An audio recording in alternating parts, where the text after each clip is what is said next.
Hi there guys, I am back again for another dose of being real. Basically, what I thought I'd do this time is, well, I actually didn't know what to do. And so I said to my daughter, who's 17, I said, Brooke, I don't know what to do this week. And I said, what would you like me to do? And she said, why don't you do one on self-control, Mum? That'll be really good. That'll be good for me and it'll be good for you. Kidding. But yeah, typical. So yeah, and then I actually thought about it and I thought, do you know what? Self-control leads on from when we did Battle of the Mind, because obviously we've been looking at our thought process and how we have a thought. Just so a quick recap, how we have a thought, we have a desire, and then we act on that desire and that thought, and that then becomes an action. So, and how we really struggle with that. And another thing that obviously we really do struggle with is self-control. So what I'm going to do is, obviously I'm going to do it in probably 3 sections, possibly 2, but more than probably 3, because I have done, as you can see here, a lot of sort of research on it. So rather than totally bore you, I'm only joking. Rather than obviously having a huge long section, I thought if I do 3 separate videos, then it will allow you the opportunity to watch it. So the first part of the video I'm going to post now, which is Friday. I'm going to post another probably tomorrow morning, and I'll probably post another tomorrow evening. Or I might even just hold on to it for a wee bit, keep you thinking, which isn't a bad thing. Okay, so we're going to look at self-control. So what does it say the definition of self-control is? Self-control, it says, is the ability to manage oneself with desires and impulses. Okay, and for Christians, what I feel the importance is to choose the important thing over the urgent thing. In other words, the important thing would be, what a godly choice. It would be, what a Christian should do. And the urgent choice, which is where most of us actually act and respond, and we don't really work well with the self-control, is basically the urgent. If you think of urgent, you think of it's got to be done straight away. So it's like impulsive. It's a lack of self-control. Okay, I'll give you an example of that one. I have 2 girls, Kira, who's 13, and Brooke, who is 17. And they are obviously from me, but they are very different children. Okay, take an example, Easter time. When I give the girls their Easter eggs, I normally go overboard, I'm not going to lie. So my love of chocolate, I give to my children. No, I will give the girls Easter eggs, and Brooke will have little bits of her Easter egg, but a month later Brooke will still have Easter egg left. They do get maybe 3 or 4 or whatever, but Brooke will still have maybe an unopened Easter egg or what have you. Last year I think she had one in October still, and she had chucked one away. Kira, on the other hand, very different. Kira will scoff it all on the day, or certainly within 2 days, will then get very angry at me for even buying her Easter eggs, and will then feel shame about the fact that she didn't lack any self-control. And we're going to look a lot into this about what we do and actually how much shame we do suffer and what we do with that shame. So we'll look on that certainly in the next video or the video after that. But yeah, so Kira will then get very angry with me. She will then, why did you buy me those Easter eggs? I didn't want them. I told you I wanted to be healthy, blah, blah, blah. Of course, it's Easter, so most people would get an Easter egg. But what she does is she feels bad. So she feels shame that she's scoffed it in a winner and has absolutely zero self-control, and then projects that out because she's feeling so bad. And yeah, so that's just an example that obviously you've got two people, one that with Easter eggs will make it last, and the other child will totally scoff the law and then feel really bad. Okay, so Kira with chocolate, no self-control. With sweets, no self-control. Now, if you use another situation, okay, because in life we all obviously have situations and pressures all the time in our life, and whether or not we are able to manage self-control might vary in some situations. So if you give Brooke crisps and biscuits, no self-control. If I gave Brooke, she loves chicken in time, you know, the Sensations big Walker's crisps.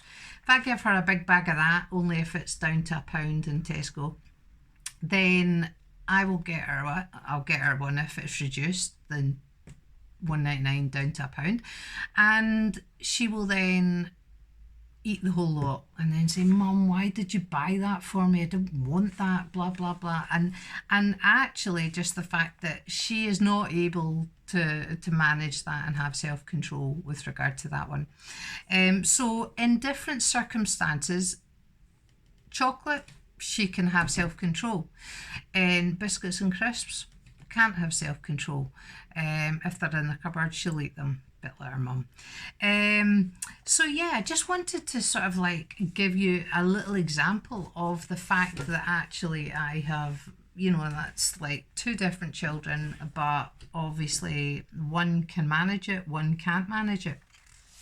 Okay, so in the past, I would obviously have had a real problem with like eating or what have you, and what I would do is, again, I would use that as my thought process. My thought process would kick in, and so all of this is linked, and that's really important to realise that all this is actually linked. So do we actually have the ability to choose the important thing, or do we actually choose the urgent thing? Okay, that's really important to actually recognise in our life. Areas in our life where we will just do, like I've said with the thought process, we'll do the easy option. Okay, what I mentioned a few weeks ago is that with crisps, that actually I've learned that if I don't want to scoff the whole lot, then I just don't have them in the house. And that I've learned. Okay, now people would say, oh, you know, that's a really good strategy to managing your self-control. If you know basically you don't have it, then the way to manage it is that. Now, actually, yes, of course, that's like that in a sense is a good thing to do, but it's not working on my self-control. What that is that's just an avoidance. Okay, so I'm setting up the fact that I am not going to fall for that. I'm not going to sort of sin in that area because I'm just avoiding it. You know, I do a body swerve basically, and I'm not going to learn self-control if I just don't put myself in temptation's way. It's not necessarily a bad thing, but it's not teaching self-control, it's just teaching how to avoid situations. Bury your head in the sand, basically. Now the world teaches us that we have to try harder. Okay, if we haven't got a lot of self-control, you've got to just try again and just keep trying harder and harder and harder. And with my diet, that's one thing that I used to do. I didn't actually look at the root of the problem, and I would maybe lose lots of weight, and then I would lack self-control, and it'd all go back on again. And so I would then try really hard again. I'd lose lots of weight, and then it'd all go back on again. Okay, so basically something's broken there. Something's broken in my thought process. Something is broken, and that brokenness is what every single human being on this earth experiences. Okay, so something in us is broken. In Proverbs 25 verse 28 gives us a very big reason. Like a city whose walls are broken through is like a person who lacks self-control. Okay, I'll read that again. Like a city whose walls are broken through is like a person who lacks self-control. Okay, in biblical times, all the cities would be surrounded by walls. Okay, those walls, yes, would keep people out. It would be a way to protect the city if it was being invaded. The people inside would be safe. It would be good for commerce. It would just be a security and a real protection for that city as a whole, and it would work. Okay, now when those walls were broken, then they were really, really under attack. They were going to be really vulnerable, and it was really scary. Okay, in Nehemiah, in the very first chapter of Nehemiah is a sort of historical book in the Bible, and Nehemiah was crying. Okay, he was crying because the walls of Jerusalem had fallen down. Why?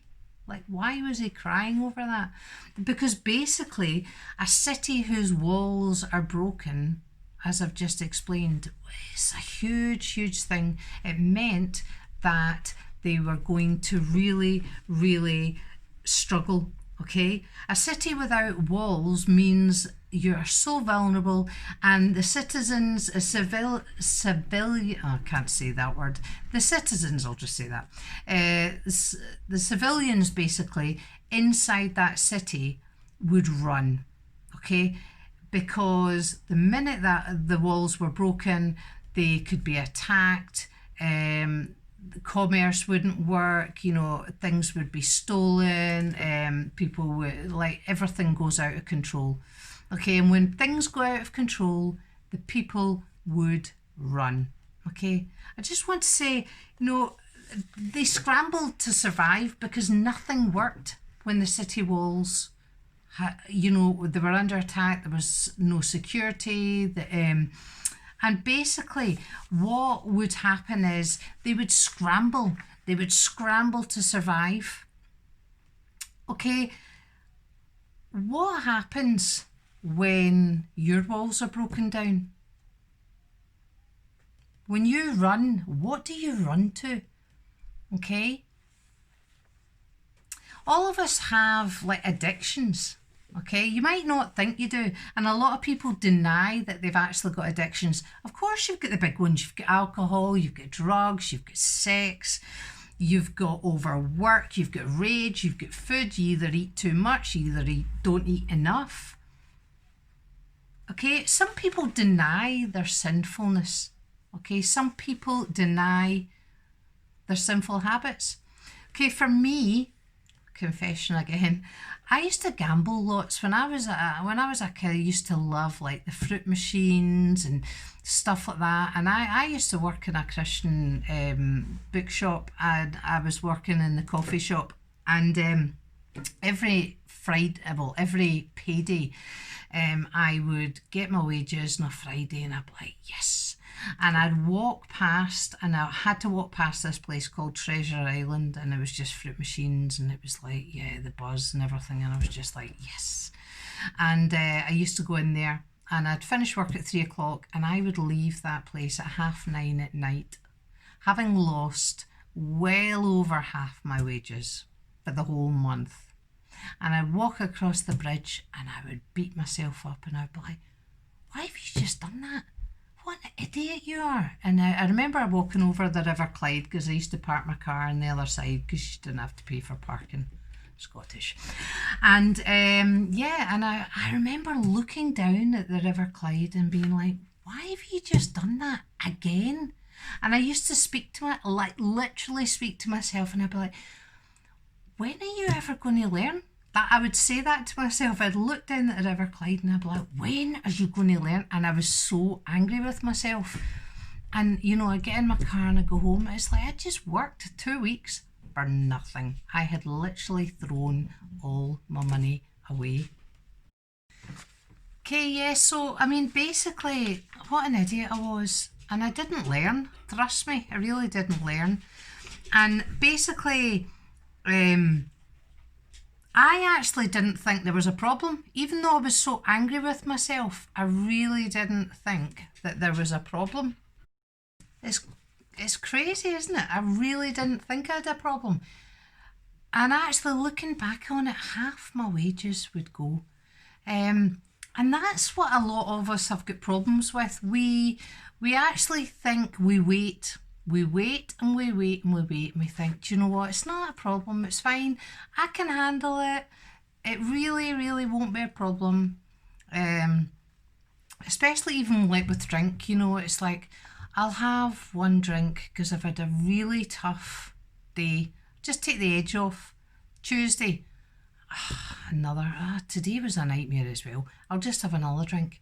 So Wednesday, one drink doesn't do it, so it's like, I'll just have a couple of drinks. That turns into 3, into 4, 6 months down the line, I think I've got a problem. Okay, and I don't know, why do we wait? Why do you think we wait?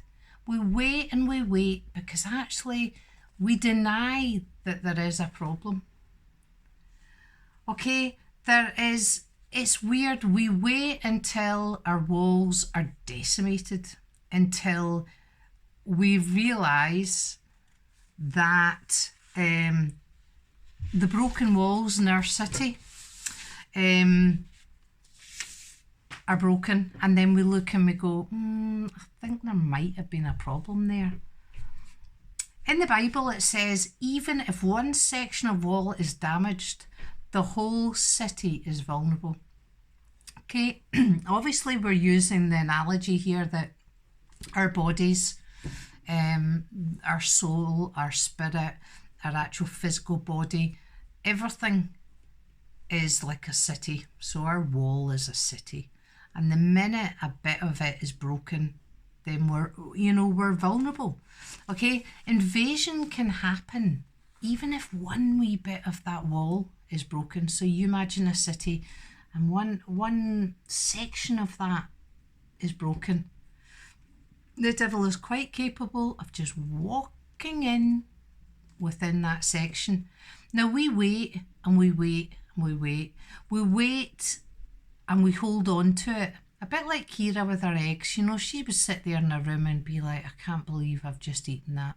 I would be like walking across that bridge going, I can't believe I just did that. We know when we have a problem with self-control. Okay, we really do know. So what is it? What self-control problem do you think you have got where you go, oh man, I've done it again. I've done it again.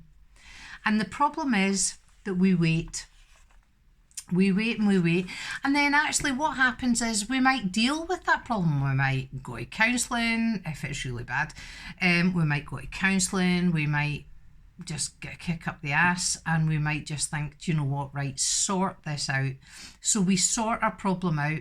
That wall then gets fixed. But the problem is that the devil has already got inside. And once that devil is inside, then we have real problems, and he will attack and attack. Now, if anybody knows about war, it's easy to attack if you're inside. If you're inside, look at the Trojan horse. If you're inside there, once you're in that wall, and once you're in there, then you can really, really attack. Okay, so how do we react when we hear bad news? I mean, all these things I'm talking about, gambling, I'm talking about drinking. These are big things. And so a lot of people say, yeah, I don't really have those addictions. They're not my, they're not really an issue for me. But what do you have? How do you react when you hear bad news or some big news? Jealousy, fear, anxiety? Or are you impulsive? Like are you a see shoes, want shoes, buy shoes? Definitely Brooke, 50 million pairs of shoes. So when she sees them, she wants them, she'll buy them. Actually, that is a lack of self-control. Okay? In any area, when we have a lack of self-control, we know about it because we feel vulnerable. And that is what it's like with the city walls. We wait to confess to anybody. We wait to tell anyone. And some people even deny they have sinful habits. Now, tomorrow, what we're going to do is we're going to look at strategies that we have, strategies that we can put in place, and things that we can do to really help us. So I hope you'll join me for a part 2 of self-control. Thank you. Take care, guys. Have a good night. Bye.